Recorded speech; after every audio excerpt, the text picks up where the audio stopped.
The Smuggler, Chapter 1, A Last Tea Shop Playthrough. Intro. The Last Tea Shop is an incredibly imaginative, solo journaling tabletop role-playing game. In many ways, this game serves as a series of writing prompts that stimulate your creativity and imagination. After reading the game, I knew I found something special. I've already done a deep dive review, and I encourage you to read it. This, however, is an actual playthrough of that game. For this playthrough, I wanted to stick to the rules and formula of the game as close as I could. That being said, The Last Tea Shop encourages players to make it their own, and to allow the dialogue to wander where it will. In keeping with that spirit, I made 2 or 3 minor adjustments to the structure of the game, but the majority of the following chapter was constructed using the game's system.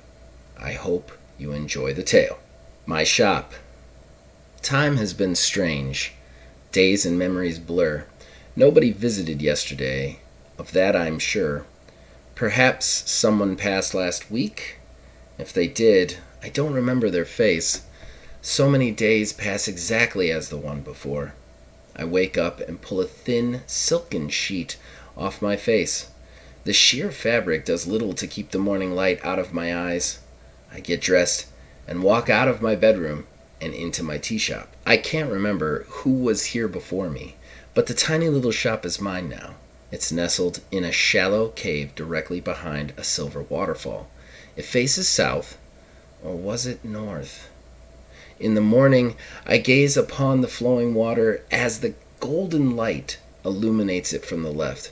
In the evening, the sun sets on the right, turning the cascade into burning shades of malted embers. 2 dusty dirt roads converge to the east of my cave and become one. Combined, they pass under the waterfall and directly in front of my shop's threshold before leading out of the cave to the west. Visitors, stopping for one final cup of tea, find a tidy shop with clean bamboo plank floors and a polished bar. A single chair waits at the bar, and a tiny wood-burning stove on the opposing side warms the space.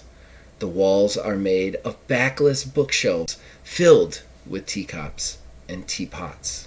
From behind my bar, I look right through the shelves and watch where the dice road and the lantern road entwine. From there, I wait for my next visitor, or is it my first visitor? The last few days have been so cloudy. I try and fail to remember who was here before, but then I see someone walking down the dice road. I stoke the fire in my tiny stove. The Smuggler. A woman, dampened by the indigo drizzle, crossed my threshold. Much like the rain, she possessed an aura of gentle sadness.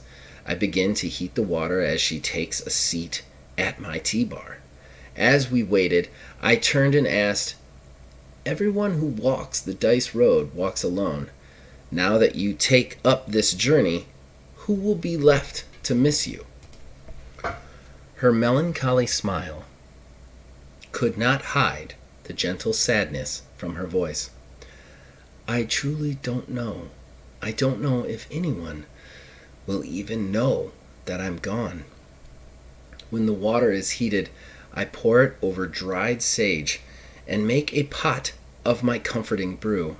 I place a deck of cards face down on the bar between us. I say, "This is my deck of secrets. Pull the card from the top." She does so and turns it over. Face up, the card is revealed to be a portrait of a young girl sitting in a field of flowers and staring after a butterfly. I then asked her, "What do you think lies beyond the tea shop?" Her eyes, never lifting from the card, fill with tears that refused to fall. She says, "My daughter." I serve the tea as she continues to stare at the card. After it is poured, I ask, "Before you traveled the dice trail, you sought something. What was it?" Her watery brown eyes looked at me as she sipped her tea.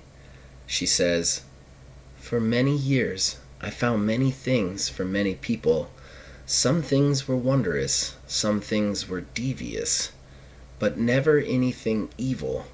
In return, I received fortune, luxury, adventure, and danger. Those were the things I wanted. I asked her, "Why did you seek such things?" The first two I sought to fill a hole in my heart. The second two, I sought to distract myself after the first two failed. Tears fell from her eyes as she drank her tea. After the cup was emptied, her tears stopped falling. She looked to the left and down the trail before her. She said, "This cold blue drizzle wore me down, but your tea has warmed me. I should get going now. Someone is waiting for me. Thank you." I nodded, but I don't think she noticed. Before leaving my shop, she placed a small package on the bar. Then she held up her card and asked, "May I trade my last smuggled good for the card I drew?" I shook my head. "No trade. The card was already yours.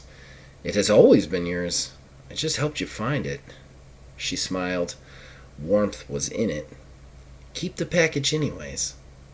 They're gifts, and they are more useful to you than me." After she left, I opened the package and found it full of ginkgo leaves. They would make a wondrous tea.